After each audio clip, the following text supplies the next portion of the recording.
அனைவருக்கும் வணக்கம் நண்பர்களே. நம்ம இந்த வீடியோவில் என்ன பார்க்க போகிறோம் அப்படின்னு சொல்லி பார்த்தீங்கன்னா, டெல்லி சுல்தானியம். ஓகேவாங்க, டெல்லி சுல்தானியம் பற்றி தான் இந்த வீடியோவில் முழுமையாக நம்ம பார்க்க போகிறோம்.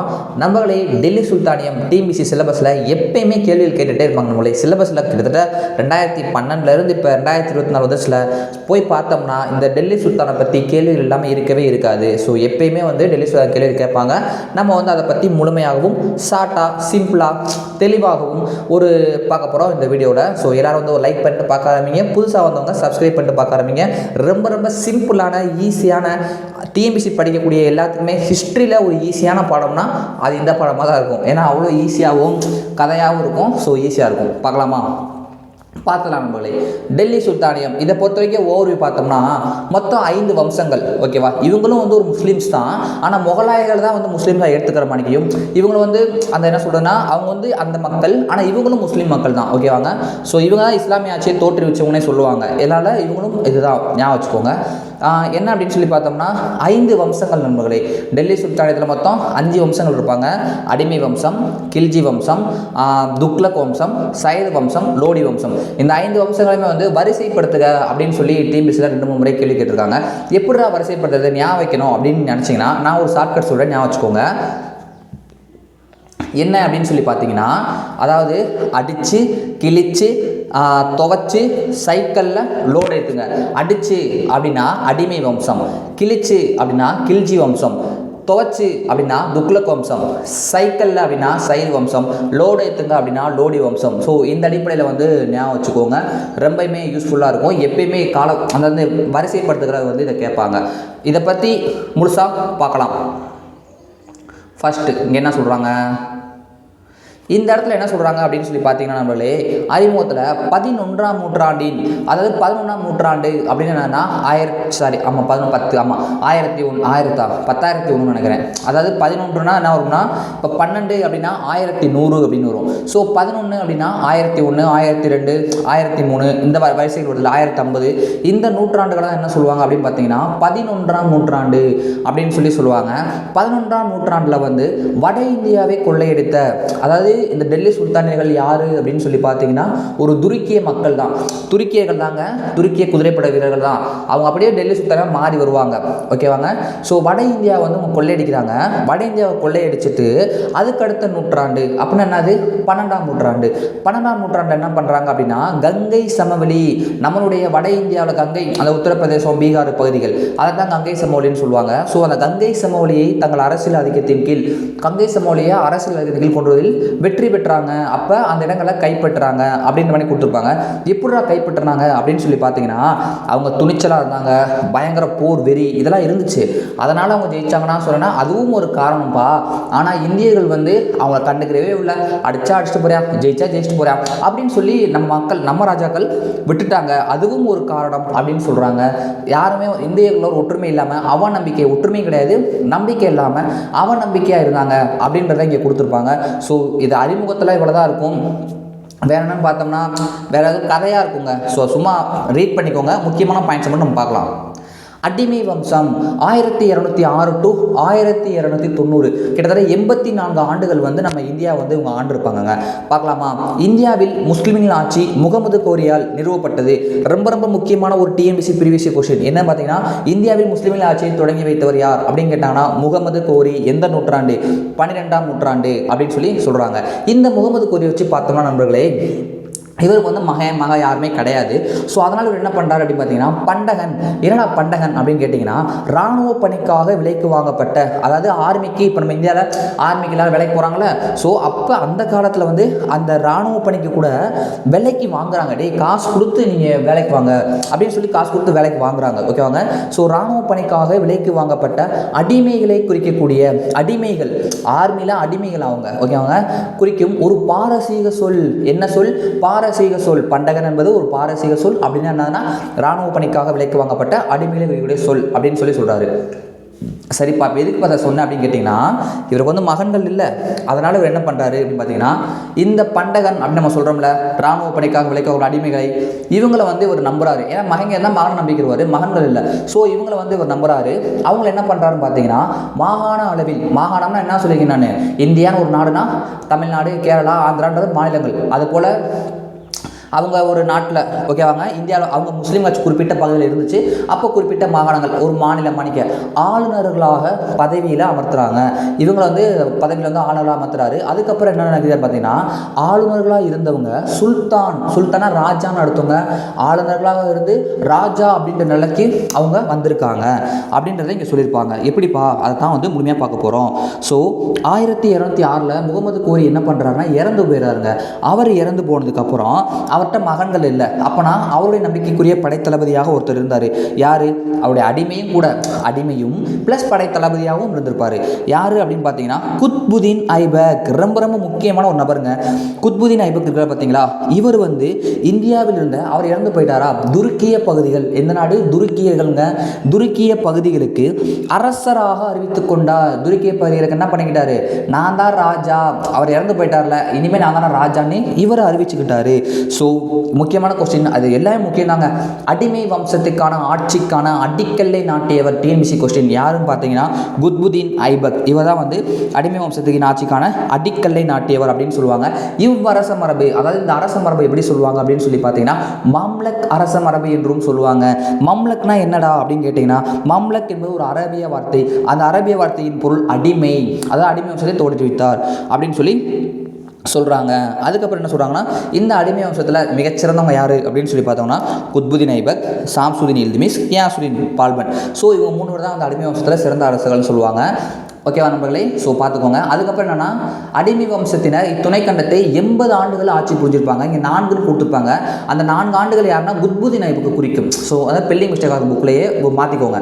ஸோ 80 ஆண்டுகள் வந்து 84 ஆண்டுகளா, சாரி நண்பர்களே, 84 ஆண்டுகள் ஆட்சி புரிஞ்சிருப்பாங்க. ஓகேவாங்க, 84 ஆண்டுகள் ஆட்சி புரிஞ்சிருப்பாங்க. பழைய புக்கில் வந்து தப்பாக இருக்கும், மாற்றிக்கோங்க. 84 ஆண்டுகள் ஆட்சி புரிஞ்சிருப்பாங்க. குத்புதீன் ஐபக் அப்படின்னு சொல்லி பார்த்தோம்னா இவருடைய காலங்கள் முக்கியமாக சார்னு கேட்டிங்கன்னா ரொம்ப ரொம்ப முக்கியங்க. கண்டிப்பாக காலம் கேட்பாங்க. அடிமை வம்சம் 1206 to 1290. அப்புறம் கில்ஜி வம்சம் 1200 குறிப்பிட்ட ஆண்டுகள் கொடுத்துருப்பாங்க, 90 to 96. ஸோ இப்படி இந்த ஆண்டுகள் முக்கியம். இந்த ராஜாக்களுடைய காலமும் முக்கியம்தான். ரொம்ப மனப்பாடம் பண்ணணும்ல, ஜஸ்ட் தெரிஞ்சுக்கோங்க கொஞ்சமாச்சும்.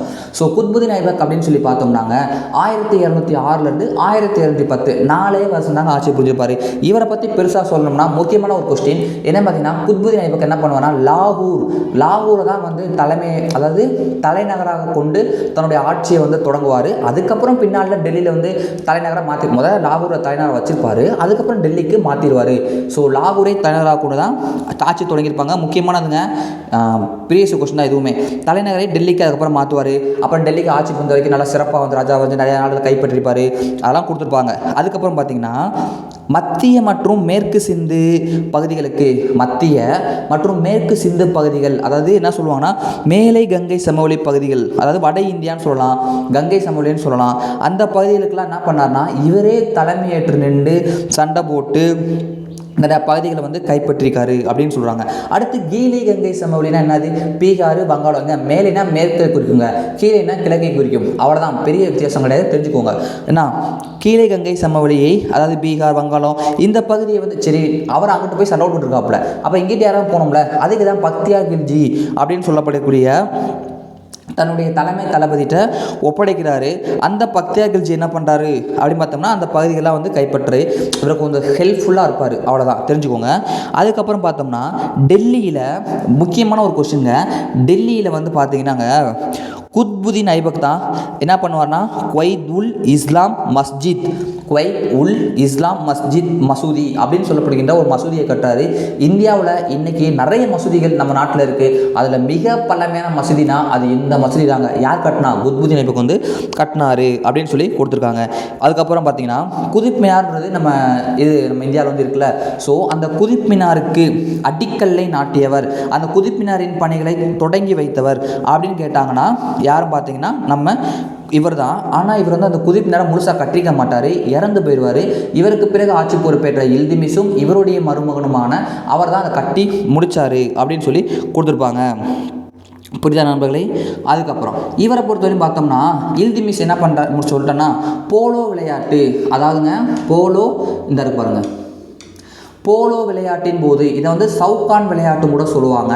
ஸோ போலோ விளையாட்டின் போது குதிரையிலேருந்து ஓடி விளையாடுவாங்களோ என்னமோ, அந்த விளையாட்டின் போது தவறி விழுந்து படுகாயம் அடைஞ்சு 1810 ஒரு 4 ஆண்டுகள் ராஜா வந்துட்டு இறந்து போயிடுறாரு அப்படின்றத சொல்கிறாங்க. அதுக்கப்புறம் இல்துமிஷ் இவரை பொறுத்தவரையும் பார்த்தோம்னா நிறைய பாயிண்ட்ஸ் வந்து இவரை பற்றி கொடுத்துருப்பாங்க. என்னன்னு பார்த்துடலாம். இல்துமிஷ் இவரை பொறுத்தவரையும் பார்த்தோம்னா நண்பர்களே 1210 1236 வரைக்கும் கிட்டத்தட்ட 26 ஆண்டுகள் வந்து ஆட்சி பொறுப்பில் வந்து இவர் இருந்திருப்பார். இவர் டெல்லியின் ஒரு கொஸ்டின் சொல்ல மறந்துட்டேன், டெல்லியின் முதல் சுல்தான் யாருன்னு கேட்டாங்கன்னா குத்புதீன் ஐபக் தாங்க. டெல்லியின் முதல் சுல்தான் குத்புதீன் ஐபக். டெல்லியின் முதல் பெண் சுல்தான்னா ரஷ்யா, இதுக்கு அடுத்து வருவாங்க. ரெண்டையுமே குறித்து வச்சுக்கோங்க. அதுக்கப்புறம் குத்புதீன் ஐபக் தான் ராஜா வந்துக்காரு. அப்போனா அதுக்கடுத்து அவருடைய மகன் ஆரம்சா தானே பதவி இருக்கணும். ஆனால் அந்த குத்புதீன் ஐபக்குடைய மகன் ஆரம்சா என்ன பண்ணுறாருன்னா திறமையே கிடையாது, வெட்டி போல. ஸோ அதனால் அதை வெட்டி சொல்லக்கூடாது, ஒரு திறமையற்ற ஒரு காப்பில் ராஜாவில் பொறுப்பு அவர்கிட்ட திறமைலாம் கிடையாது. அதனால் துருக்கிய பிரபுக்கள் என்ன பண்ணுறாங்க அப்படின்னா, இவங்க துருக்கிய மக்கள் தானே, அதனால் துருக்கிய பிரபுக்கள் என்ன பண்ணுறாங்க அப்படின்னு சொல்லி பார்த்தீங்கன்னா, அவருடைய படைத்தளபதியும் மருமகனுமான குத்புதீன் ஐபக்குடைய படைத்தளபதியும் அவருடைய மருமகனுமான இல்துமிஷை வந்து சுல்தானாக தேர்வு செய்கிறாங்க. இல்துமிஷ் என்ன பண்ணுறாருன்னா, என்னடா இவங்க ராஜாவை போட்டுட்ருக்கீங்க அப்படின்னு மக்கள் வந்து கலகம் பண்ணுறாங்க. என்னப்பா இவர் தான்ப்பா இப்போ நாங்கள் பண்ண போகிறோம், நீங்கள் என்னால் கலகம் பண்ணிக்கோங்க அப்படின்லாம் சொல்லிட்டு இந்த கலகத்தில் ஒடுக்குறாரு. கடைசியில் என்ன பார்த்தீங்கன்னா, இவருடைய ஆட்சி காலத்தில் மங்கோலியர்கள் மெயினான ஆளுங்க செங்கிஸ்கான், எல்லாருக்குமே தெரிஞ்சிருக்கும். மங்கோலியர்கள் செங்கிஸ்கான் தலைமையில் இந்தியாவுடைய எல்லை பகுதிகளை வந்து சண்டை போடுறதுக்கு அச்சுறுத்துறாங்க அப்படின்னு சொல்கிறாங்க.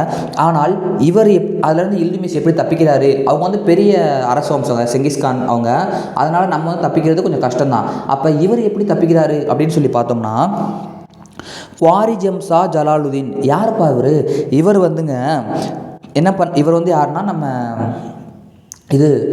செங்கிஸ்கான் இருக்கார்ல, அவங்களால ஆல்ரெடி துரத்தி அடிக்கப்பட்ட ஒரு நபர். இவர் வந்து இல்துமிஷ்ட அடைக்கலம் கேட்குறாரு, டே நீயே அவங்ககிட்ட வந்து சண்டை போட்டு வந்திருக்க, உனக்கெல்லாம் தரமாட்டேன் ஜாமி போப்பா அப்படின்றாரு. ஸோ அந்த மணிக்கு அடைக்கலம் கொடுக்கல அவர். அப்படின்றப்ப வந்து சரி பரவாயில்ல நம்ம அடிச்சு விட்டவங்கள இவர் வந்து இது பண்ணாமல் இருக்காரு அப்படின்றப்ப இவர் விட்டுறலான்னு சொல்லிட்டு அவர் போயிடுறாரு. ஸோ இதன் மூலம் வந்து பாதுகாத்துக்கிட்டாரு அப்படின்னு சொல்லுவாங்க. அதுக்கப்புறம் பார்த்தோன்னா மங்கோலியர்கள் தாக்குதல் மேற்கொண்டாங்கன்னா அவங்கள வந்து எதிர்த்து சண்டை போடுறதுக்கு நம்ம ஏதாவது பண்ணணும் அப்படின்னு சொல்லி இவர் பண்ணுறாரு. என்ன பார்த்தீங்கன்னா, துருக்கிய பிரபுக்கள் 40 பேரை கொண்ட ஒரு குழுவினை ஏற்படுத்துகிறாரு. முக்கியமான கொஸ்டின், அந்த குழுவின் பெயர் சகல்கானி அல்லது 40 குழு. 40 குழு அல்லது சகல்கானி குழுவை உருவாக்கியவர் யாருன்னு கேட்டாங்கன்னா இல்துமிஷ். இது வந்து முக்கியமான கொஸ்டின். அதுக்கப்புறங்க இல்துமிஷ் தனது படைகளில் அடுத்த பக்கம் போயிடும். இது ஒரு முக்கியமான பாயிண்ட்டுங்க. இல்துமிஷ் வந்து தன்னுடைய படைகளில் பணியாற்றியவங்களுக்கு, புரியுதா நண்பர்களே, இல்துமிஷ் தனது படைகளில் பணியாற்றியவருக்கு இக்தாக்களை வழங்கினார். என்னப்பா இக்தாக்கள்னா ஒன்றும் இல்லைங்க, நிலங்களை கொடுக்குறாரு. இக்தா என்பது எதுக்கு அந்த நிலத்தை கொடுக்குறாப்புல, ஆள் காசை சம்பளத்தை கொடுத்துட வேண்டியதானே அப்படின்னு கேட்டிங்கன்னா, அந்த இராணுவ அதிகாரிகள் இருப்பாங்கள்ல, அந்த இராணுவ அதிகாரிகளுக்கு சம்பளம் கொடுக்கணுமா, சம்பளத்துக்கு பதிலாக கொடுக்கப்பட்ட நிலம் தான் அது. சம்பளம் இல்லை, அந்த நிலத்தை வச்சுக்க, அந்த நிலத்தை நீ உழுதுக்க, அந்த நிலத்தை என்னென்னா பண்ணிக்க அப்படின்னு, அதை வச்சு நீ சம்பாரிச்சிக்க, பொழப்பு ஓட்டிக்க அப்படின்னு சொல்கிறாங்க. அவ்வளோதான். ஸோ ஊதியத்திற்காக கொடுக்கப்பட்ட நிலமாகும். நிலத்தை பெற்றவர் இக்தாதாதர் அல்லது முக்தி. அந்த நிலத்தை வந்து கொடுத்துட்றாரு. அந்த நிலத்தை வாங்குறவங்க எல்லாரும் வாங்க மாட்டாங்க, ஒரு சிலர் வந்து வாங்கியிருப்பாங்களே, அவங்கள வந்து என்ன சொல்கிறாங்க அப்படின்னா இக்தாதாதர் அல்லது முக்தி என்று அழைக்கப்படுகிறார். இவர் போர்க்காலங்களில் சுல்தானுக்கு இராணுவ உதவிகள் செய்ய வேண்டும். சரிப்பா, இந்த முக்தி அல்லது இக்தாதார் என்ன செய்யணும்னா, சண்டை வருதா, போர் நடக்குதா, நீ என்ன பண்ணணும், சுல்தானுக்கு உதவி செய்யணும். தன்னுடைய படைகளையும் சரி, சுல்தான் நான் உதவி செய்கிறேன், என்கிட்ட படை இருக்குது, குதிரைகள் இருக்குது, அதுக்கு எப்படி தீனி போட்டு அவங்களுக்கு நான் சம்பளம் கொடுக்குறது, அதுக்கு தான் நீ என்ன பண்ணிக்கலாம்னா குதிரைகளையும் உன்னுடைய படைகளையும் பராமரிக்கிறதுக்காண்டி உனக்கு வழங்கப்பட்ட நிலத்திலிருந்து வரி வசூல் பண்ணிக்க. உனக்குன்னு ஒரு நாட்டை பிடிச்சி கொடுத்துட்டேன், ஒரு ஆளுங்கிற பகுதியை பிடிச்சி கொடுத்துட்டேன்ல, அந்த பகுதி மக்கள்கிட்ட வசூல் பண்ணிக்க காசை அப்படின்னு சொல்லி சொல்கிறாங்க. ஸோ இதைத்தான் வந்து இக்தாதாரர் அப்படின்னு சொல்லுவாங்க. அதுக்கப்புறம் குத்புதீன் ஐபக்கால் தொடங்கப்பட்ட அந்த குதிப்பினர் நம்ம படித்தோல, அந்த பணிகளை இவர் இல்துமிஷ் தான் கட்டி முடிக்கிறாரு. ஏன்னா அவர் இறந்து போயிட்டார், அதனால் இவர் வந்து கட்டி முடிச்சிடறாரு. 26 ஆண்டுகள் ஆட்சி புரிந்த இல்துமிஷ் கிட்டத்தட்ட 1236 ஏப்ரல் மாதம் இயற்கை எய்தினார். புரியுதா நண்பர்களே? குதுப்பினார் முதல் 200, இது ஒரு எக்ஸ்ட்ரா பாயிண்ட்டை குறித்து வச்சுக்கோங்க. 238 அடி யார் கட்டியிருப்பான்னு தெரியுமா? நம்ம இவர் இல்துமிஸ் வந்து கட்டி முடிச்சிருப்பாருங்க. நம்ம இதை வந்து 243 அடியாக சிறிது வேலை பார்த்து அதை உயர்த்தினது யாருன்னு பார்த்தீங்கன்னா பெராசா துக்ளக். இது ஒரு கொஸ்டின் தான், ஸோ ஞாபகம் வச்சுக்கோங்க. அதுக்கப்புறம் என்ன சொல்கிறாங்க, ரஷ்யா சொன்னல டெல்லியின் முதல் பெண்ணரசின்னு கேட்டால் ரஷ்யா, டெல்லியின் முதல் சுல்தான் கேட்டாங்கன்னா குத்புதீன் ஐபக். இவருடைய காலங்கள் அப்படின்னு பார்த்தோம்னா 1236 to 1240. இவரை பொறுத்தவரையும் பார்த்தோம்னாங்க இல்துமிஸ் இருக்கார்ல, அவருடைய மகன் திறமை வாய்ந்தவர் தான். ருக்குதீன் பெரோஸ் திறமாசாலி தான், ஆனால் அவர் ஏதோ ஒரு போரில் இறந்து போயிடறாப்புல. அதனால் தன்னுடைய மகளை வந்து இல்துமிஸ் என்ன பண்ணுறாருன்னா, தனக்கு பிறகு இவங்க தான் அரியணை, எனக்கு அப்புறம் அவங்க தான் ராணியை ஆட்சி புரிவாங்க அப்படின்னு சொல்லி அரியணைக்கான வாரிசாக வந்து சொல்லிடுறாரு. இந்த ரஷ்யா திறமையானவங்க, மன வலிமை, தன்னம்பிக்கை, பெரிய வீராங்கனையாக இருக்கவங்க. ஸோ அவங்க என்ன பண்ணுறாங்க அப்படின்னு பார்த்தீங்கன்னா இவங்க எல்லாமே துருக்கியர்கள் தான், ஆனால் துருக்கிய இனத்தை சாராத பிரபுகளுக்கு ஆதரவாக வந்து இருக்காங்க. துருக்கிய பிரபுக்களின் வெறுப்பை சம்பாதிக்கிறாங்க. அதே நேரத்தில் பஞ்சாபின் மீது மூர்க்கம் நிறைந்த மங்கோலியர்களின் தாக்குதல்களையும் எதிர்கொள்கிறாங்க. ஒரு பெண் துருக்கிய பிரபுகள்கிட்ட விரோதமாக இருக்காங்க, புரியுதாங்க? துருக்கிய பிரபுகள்கிட்ட வெறுப்பை சம்பாதிக்கிறாங்க. பஞ்சாபில் மங்கோலியர்கள் இருக்காங்க பாருங்க, மங்கோலியர்கள் தாக்குதல்களையும் எதிர்கொள்கிறாங்க. எவ்வளோ நம்பிக்கை, எவ்வளோ மன வலிமை உங்களுக்கு பாருங்களேன். ஸோ அதையும் பார்க்குறாங்க. இதெல்லாம் தாண்டி அவங்க என்ன பண்ணுறாங்க பார்த்தீங்கன்னா, ஜலாலுதீன் யாகூத் அப்படின்னு சொல்லப்படுகிறீங்க ஒரு எத்தியோப்பிய அடிமையை தனது தனி உதவியாளராக நியமிக்கிறாங்க. யாருன்னா ஜலாலுதீன் யாகூத் ஒரு எத்தியோப்பிய அடிமை.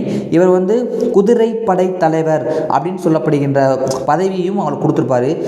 எத்தியோப்பிய அடிமை, அதாவது ஆப்பிரிக்கா பகுதியை சேர்ந்ததான் அந்த எத்தியோப்பியா அப்படின்ற பகுதி. அதெல்லாம் தெரிஞ்சுக்கோங்க, புக்கில் இருக்காது. ஸோ அப்போக்கு துருக்கிய பிரபுகள் என்னடா இது, என்ன துருக்கியர் நாங்கள் இருக்கோம், நீங்கள் என்னம்மா அவரை போய் நியமிச்சுக்கிறீங்க, டென்ஷன் ஆகிறாங்க, சும்மாவே வெறுப்பாக இருக்காங்க. ஸோ ரொம்ப டென்ஷன் ஆகிறாங்க. கடைசியில் என்ன நடக்குதுன்னு பார்த்தீங்கன்னா, அந்த துருக்கிய பிரபுகள் கலகம் செஞ்சு சதி செஞ்சு 1240 இந்த பெண்மணியை கொண்டே விடுறாங்க. செம்பரம்ப மனவலிமை மிக்கவங்க ரஷ்யா சுல்தானா. அதுக்கப்புறம் பார்த்தீங்கன்னா இவங்களுக்கு அப்புறம் வந்து ஒரு 3 பேர் ஆட்சி புரியாங்க. அவங்களாம் வலிமையே கிடையாது, வலிமை இல்லாமல் போயிடுறாங்க. அதுக்கு அவங்களே ஆட்சி புரிஞ்சா கூட நல்லா இருந்திருக்கும் போல. ஸோ அதுக்கப்புறம் கியாசுதீன் பால்பன் அப்படின்ற ஒரு அரசாலும் பொறுப்பேற்கிறாரு. அவர் வந்து என்ன பண்ணுறாரு அப்படின்னு சொல்லி பார்த்தோம்னா, நம்ம இல்துமிஸ் 40 குழுவரம் உருவாக்குறாப்புல அதை அவர் என்ன பண்ணுறாரு, அதெல்லாம் தூக்கி விடுப்பா அப்படின்னு சொல்லிட்டு அதை ஒழிச்சிடுறாங்க. பால்பன் எதுக்குப்பா ஒழிக்கிறேன்னு கேட்டால், எனக்கு ஒரு பால்பன் தரமாட்டாங்க ஒழிச்சா, அதனால் நான் ஒழிச்சிட்டேன். அவ்வளோ ஈஸியாக ஞாபகம் வச்சுக்கோங்க. எதுக்கு அவர் ஒழிச்சார்? 40 குழுற பால்பன் கொடுக்குறாங்களா, அதுக்காண்டி ஒழிச்சிட்டார். அவ்வளோதான். யார் ஒழிச்சார்னா ஈஸியாக ஞாபகம் வச்சுக்கோங்க. பால்பன் கொடுக்குறாங்க, அதனால் ஒழிச்சு விட்டார். சகல்கானி குழுவை 40 குழுவை அப்படின்னு சொல்லுங்கள். ஏப்பா ஒரு பால்பனுக்காண்டி அப்பா 40 குழு ஒழிச்ச? ஆமாம், இது ஒரு ஷார்ட்கட்காக தாங்க, மறக்காது எப்போவுமே இது வீடியோ பார்த்தவங்களுக்கு. அதுக்கப்புறம் பண்ணிங்கன்னா அவர் என்ன பண்ணுறாங்கன்னா, தன்னுடைய ஆட்சிக்கு எதிராக சதி செய்வாங்க. இப்போ ராஜா இருக்காருன்னா அவருக்கு எதிராக சதி செய்வதற்கு தானே செய்வாங்க. ஸோ அப்புறம் பிரச்சனை பண்ணுறவங்க இவங்கெல்லாம் கண்டிருக்காங்க. ஒற்றர் துறை ஒன்றை நிறுவிய சுல்தான் யாரும் கேட்டாங்கன்னா இவர் தான். ஒற்றர் துறை ஒன்றை நிறுவிய முதல் டெல்லி சுல்தான் யாரும் கேட்டாங்கன்னா நம்ம கியாசுதீன் பால்பன். அதுக்கப்புறம் வந்துட்டு முக்கியமான கொஸ்டின். அதுக்கப்புறம் பார்த்தீங்கன்னா அரசு அதிகாரம், இவர் வந்து ராஜான்னு ஒருத்தர் இருந்தாலும் நிறைய அதிகாரங்கள் எல்லாமே வந்து பண்ணுவாங்கள்ல. ஸோ அதற்கு கீழ்ப்படியாமல் நிறையா பேர் இருப்பாங்கள்ல, அவங்களாம் என்ன பண்ணுறாரு அப்படின்னு சொல்லி பார்த்தீங்கன்னா நம்மளே கடுமையாக நடந்துக்கிறாரு. பால்பனுக்கு எதிராக கலகம் செய்வாங்க. யார் அப்படின்னு பார்த்தீங்கன்னா, வங்காள மாகாண ஆளுநராக இருந்த எந்த ஆளுநர் இங்கே இருக்கும் இந்த பாருங்களேன், வங்காள மாகாண ஆளுநராக இருந்த துக்ரில் கான், அவர் பேர் வந்து துக்ரில் கான். அவரை கைது செஞ்சு கொண்டே விடுவாங்க. அவர் என்ன பண்ணுறாங்க, கைது செஞ்சு கொண்டுடுறாங்க அப்படின்னு சொல்லி சொல்கிறாங்க. அதுக்கப்புறம் பார்த்தீங்கன்னா இவருடைய எதிரிகள் யார், மீவாட்டை சேர்ந்த மியோக்கல் இப்படின்னு சொல்லுவாங்க. யாருப்பா இவங்க அப்படின்னு பார்த்தீங்கன்னா, வடமேற்கு இந்தியா, அந்த மாதிரி ராஜஸ்தான், அப்புறம் அந்த குஜராத்தோட மேற்கு பகுதிகள், அந்த வடப்பகுதிகள், அதான் வந்து வடமேற்கு இந்தியான்னு சொல்லுவாங்க நண்பர்களே. ஸோ அந்த வடமேற்கு இந்தியாவை சேர்ந்த ராஜபுத்திர முஸ்லீம் இனத்தினர், ராஜபுத்திர முஸ்லீம் இனத்தினர் அவங்ககிட்ட என்ன பண்ணுறாரு அப்படின்னு பார்த்தீங்கன்னா, கருணை இல்லாமல் நடந்துக்கிறாருங்க. அவங்கள வந்து என்ன பண்ணுறாருன்னா கொண்டு நிறையா கொல்லுவார், நம்ம கருணை இல்லாமல் நடந்துக்கிறவார் அப்படின்ற மாதிரி கொடுத்துருப்பாங்க. ஆனால் எப்படி தான் இருந்தாலும் என்ன பண்ணுறாருன்னு பார்த்தீங்கன்னா 40 கிலோ ஒழிக்கிறாப்புல அந்த மீவாட்டை சேர்ந்த மியோகோல்கிட்ட கருணையிலாம் நடந்துக்கிறாரு, துக்குரிலுக்கான கொலை செய்கிறாரு. ஆனாலும் மங்கோலியர்கிட்ட தெளிவாக இருந்துக்கிறாப்புல, அவங்க வந்தாங்கன்னா அடிச்சு போடுவாங்க பெரிய ராஜாக்கள் அவங்களாம் அப்படின்னு சொல்லி அவங்ககிட்ட இருந்து தெளிவாக இருந்துக்கிறாரு. பாதுகாப்பை பராமரிப்பதில் கவனமாக இருக்கார் இவர். அதுக்கப்புறம் இவரை பற்றி பார்த்தீங்கன்னா செங்கிஸ்கான், நம்ம யார் இல்துமிஸ் ஆட்சி காலத்தில் வந்து செங்கிஸ்கான் வருவாருன்னு படித்தோம்ல, அதுக்கப்புறம் அவருடைய பேரனான குலகு கான், அவர் அப்போதைக்கு ஈரானின் மங்கோலிய வைஸ்ராயாக இருந்திருக்காப்புல. அந்த குலகு கான்ட்ட வந்து ஒரு கையெழுத்து எழுத்துப்பூர்வமான ஒன்று வாங்குறாப்புல, என்னப்பா சட்லஜ் நதியை கடந்து நாங்கள் படையெடுத்து வரமாட்டோங்க அப்படின்னு ஒரு உறுதிமொழி. சரிப்பா நான் ஒரு உறுதிமொழி சொல்கிறேன், எழுத்துப்பூர்வமானங்க ஒரு உறுதிமொழி, நாங்கள் சட்லஜ் நதியை கடந்து உங்கள்கிட்ட வரமாட்டோம் போதுமா, ரொம்ப சந்தோஷம்னான்ட்டு வந்துட்டாப்புல இவரும். ஆனால் அதுக்கப்புறம் அவங்க வந்துடுவாங்க, வரமாட்டாங்க வாங்கியிருப்பார் ஆனால் வந்துடுவாங்க. அதுக்கப்புறம் சரி நம்ம உறுதிமொழி வாங்கியாச்சு, ஆனாலும் அவங்க தாக்குதல் பண்ணாங்கன்னா திடீர்னு என்ன பண்ணுறது, உறுதிமொழி நம்ப முடியாது. தாக்குதல் பண்ணிட்டாங்கன்னா நம்ம நாட்டை பாதுகாக்கணும், அதற்காக பல கோட்டைகளை வந்து கட்டுறாரு. யார் பால்பன் நாட்டை பாதுகாக்க பல கோட்டைகளை வந்து கட்டுறாரு. அதுக்கப்புறம் பார்த்திங்கன்னா பாரசீகத்தை சேர்ந்த புகழ்பெற்ற கவிஞரான முக்கியமானவருங்க அவர் அமீர் குஸ்ரு, ரொம்ப ரொம்ப முக்கியமானவர். இந்தியாவின் கிரி என அழைக்கப்படும் நபர் யார், ஒரு பெரிய கோச்சின் அமீர் குஸ்ரு. 9 வானங்கள் என்ற நூலின் ஆசிரியர் யார், அமீர் குஸ்ரு. நிறைய பாயிண்ட்ஸை பற்றி டீம்ஸை கேட்டிருக்காங்க, நான் உங்களுக்கு வந்து தனியாக சொல்லிக் கொடுக்குறேன், இல்லாட்டி டெஸ்ட் வைக்கிறப்ப அந்த கொஸ்டினில் எடுத்து கொடுக்குறேன். ஸோ பார்த்து தெரிஞ்சுக்கோங்க அவரை பற்றி. ஸோ அமீர் குஸ்ருவை ஆதரித்தவர் யாருன்னா பால்பன், ஞாபகம் வச்சுக்கோங்க. கிளி வந்து பால்பன் சாப்பிடுவோம் ஞாபகம் வச்சுக்கோங்க ஷார்ட்கட்காக. ஏன்னாப்பா கிளியா, இந்தியாவின் கிளி அமீர் குஸ்ரு, பால்பன் ஆதரிச்சிருக்காரு அப்படின்னு ஞாபகம் வச்சுக்கோங்க. பால்பன் 1287 இறந்து போயிடுறாரு. அவருடைய மகனான கைகுபாத் திறமையற்றவரா, கைகுபாத் கையாலாகாத ஆளாக இருக்காரு அப்படின்னு ஞாபகம் வச்சுக்கோங்க. ஷார்ட்கட்காக நம்மளே கையாலாகாதவர். ஏன் அப்படின்னா கைகுபாத் கை அப்படி யூஸ் ஞாபகம் வச்சுக்கோங்க. திறமையற்றவர் இருக்காப்புல. கடைசியில் பார்த்தீங்கன்னா 1290 அதாவது படைத்தளபதியாக பணியாற்றிய ஒரு நபர் யாருன்னா மாலிக் ஜலாலுதீன் கில்ஜி. இவர் என்ன பண்ணுறாரு அப்படின்னு பார்த்தீங்கன்னா அரச பிரதிநிதியாக பொறுப்பேற்கிறாரு. நாயிப் அப்படின்னு சொல்லுவாங்க, அதாவது அரச பிரதிநிதியாக இவர் பொறுப்பேற்கிறாரு. சுல்தான் கைகுபாத் தான்ப்பா சுல்தானு, ஆனால் அவருடைய பெயரால் இவராக ராஜா மாதிரி வாழ்ந்துட்டு இருக்காப்புல. ஓகேவா, ஒன்றா என்ன பண்ணுறாரு, அவர் சுல்தான் என்ன பிரயோஜனம், அவரை கொண்டு விட்டுருவோம்லான்னு சொல்லிட்டு இந்த மாலிக் ஜலாலுதீன் கில்ஜி ஒரு ஆள் அனுப்பி அவரை கொண்டுட்டு இவர் முறையாக அரியணை ஏறாரு. அதுலேருந்து கில்ஜி வம்சத்தின் ஆட்சி என்பது தொடங்குகிறது. ஸோ கில்ஜி வம்சத்தின் ஆட்சியை தொடங்கி வைத்தவர் யாருன்னு கேட்டாங்கன்னா மாலிக் ஜலாலுதீன் கில்ஜி. எத்தனை ஆண்டுகள் அப்படின்னு சொல்லி பார்த்தீங்கன்னா 1290 1320 வரைக்கும் கிட்டத்தட்ட 30 ஆண்டுகள் கில்ஜி வம்சம் ஆட்சி புரிஞ்சிருப்பாங்க. ஜலாலுதீன் கில்ஜி இவருடைய காலம் பார்த்தோம்னா 1290 1296 வரைக்கும். இவர் என்னப்பா இந்த 6 ஆண்டுகளில் பண்ணுறாரு அப்படின்னு பார்த்தீங்கன்னா இவர் வந்து என்ன சொல்லுவாங்கன்னா கருணை உள்ளம் கொண்டவர் அப்படின்னு சொல்லுவாங்க. கருணை உள்ளமா, ஏடா ராஜாவே கொண்டுட்டு வராரு விழுப்பா கருணை உள்ளம், அப்படி தாங்க 11th புக்கில் இருக்குது. ஸோ வந்து பக்கத்தில் நோட் பண்ணி வச்சுக்கோங்க. நிறைய மங்கோலியர்கள் வந்து 1296 வந்து படையெடுப்பாங்க, அதெல்லாம் வந்து ஒரு தடுத்திருப்பார் அப்படின்லாம் கொடுத்துருப்பாங்க. சரி இவரை பற்றி முக்கியமான பாயிண்ட்ஸ் பார்த்துடலாம். ஜலாலுதீன் ஆட்சியின் போது, அதாவதுங்க இவர் தாங்க ஜலாலுதீன் கில்ஜி, இவருடைய ஆட்சியின் போது பல படையெடுப்புகள் வந்து மேற்கொள்வாருங்க. அந்த பல படையெடுப்புகளில் வந்துட்டு மேக்சிமம் படைகள் தலைமை தாங்கி, இப்போ ஒரு படை இருந்துச்சுன்னா ஒரு தலைவர்னு ஒருத்தர் இருப்பான்ல, ஸோ தலைமை தாங்கி ஒருத்தர் நடத்துகிறாரு. யாருன்னா காரான் ஒரு ஊர், அந்த ஊருடைய ஆளுநராக இருந்த அலாவுதீன் கில்ஜி.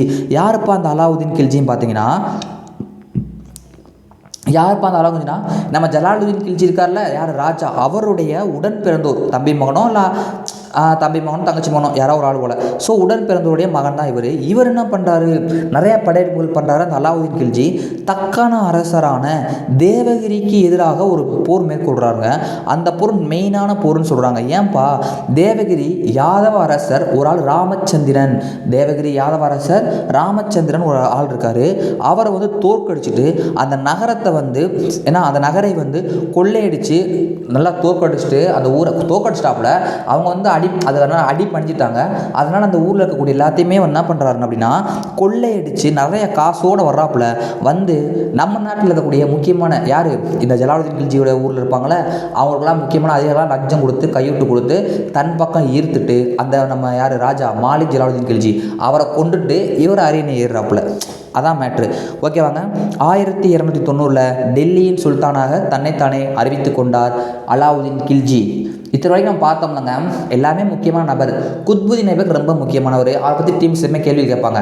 அதுக்கப்புறம் இல்துமிஸ், ரஷ்யா, நம்ம பலா, பால்பன் எல்லாரும் முக்கியம்தான். அடுத்தடுத்து மாலிக். ஆனால் அந்த குத்புதீன் ஐபக் ரொம்ப முக்கியம். அதுக்கப்புறம் முக்கியமானவர் அந்த அலாவுதீன் கில்ஜி தாங்க. ஸோ ரொம்ப முக்கியமான நிறைய விஷயங்கள் வந்து பண்ணியிருப்பார். அலாவுதீன் கில்ஜி 1296 1316 வரைக்கும் இவருடைய காலங்கள். இவர் என்னப்பா பண்ணுறாரு அப்படின்னு சொல்லி பார்த்தீங்கன்னாங்க, இந்தியாவின் அலெக்சாண்டர் என்ன தன்னை அழைத்து கொண்டவர் யார்? டிஎன்பிசி கொஸ்டின் பக்கத்தில் நோட் பண்ணி வச்சுக்கோங்க, இங்கே இருக்காது.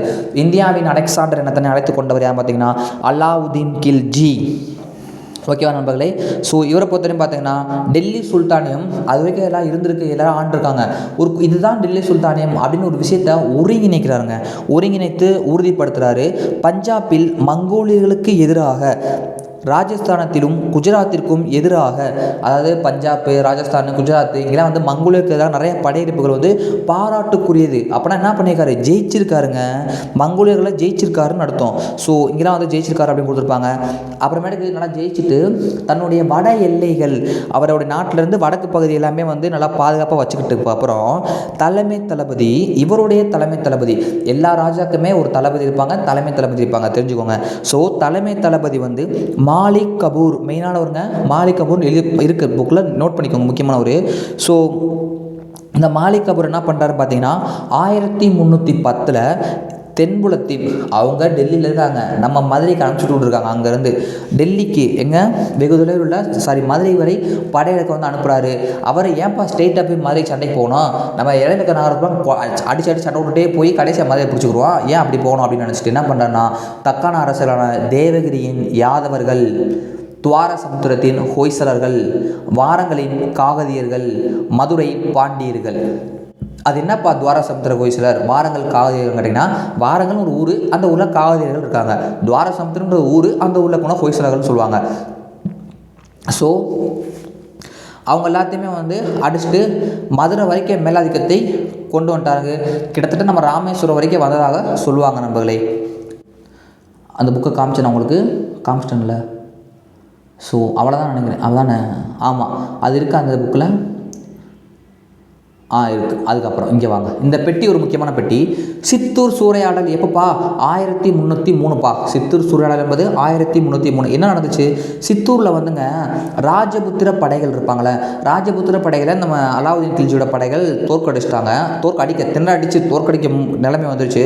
உடனே நம்ம எப்படி தோற்று போக போகிறோம் அப்படின்னு அவங்களுக்கு தெரிஞ்சிச்சு, அந்த எதிர்பார்ட்டி யாருக்கு? ராஜபுத்திரர்களுக்கு. சரி என்ன பண்ணாங்க அப்படின்னு சொல்லி பார்த்தோம்னா, சரி நம்ம எப்படி தோற்றுருவோம், இவங்க கையால் நம்ம சாகிறதுக்கு பதிலாக ஜவ்வுகர் அப்படின்னு சொல்லப்படுகின்ற ஒரு சடங்கை நடத்துகிறாங்க. என்னப்பா அதுன்னு கேட்டிங்கன்னா, ஆடவர்கள் கோட்டை, அவங்க கோட்டை இருக்குல்ல, சித்தூர் கோட்டை, அந்த கோட்டைக்கு வெளியே வந்து முடிஞ்ச அளவுக்கு சண்டை போடுறாங்க, போர்க்களத்தில் செத்து போயிடுறாங்க. பெண்கள் என்ன பண்ணுறாங்கன்னா தீயில் விழுந்து செத்து போயிடுறாங்க. எவ்வளோ கொடூரமான விஷயம் பார்த்தீங்களா, தீயுக்குள்ளே விழுந்து செத்து போயிடுறாங்களாம். ஸோ அதான் சித்தூர் சூறையாடல்னு சொல்லுவாங்க.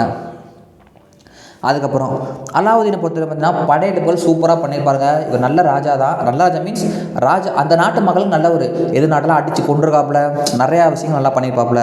ஸோ அவருடைய அரசியல் நிர்வாக சீர்திருத்தங்களும் பாராட்டுக்குரியது. இது வரைக்கும் நம்ம 4-5 அரசர்கள் பார்த்தோம்.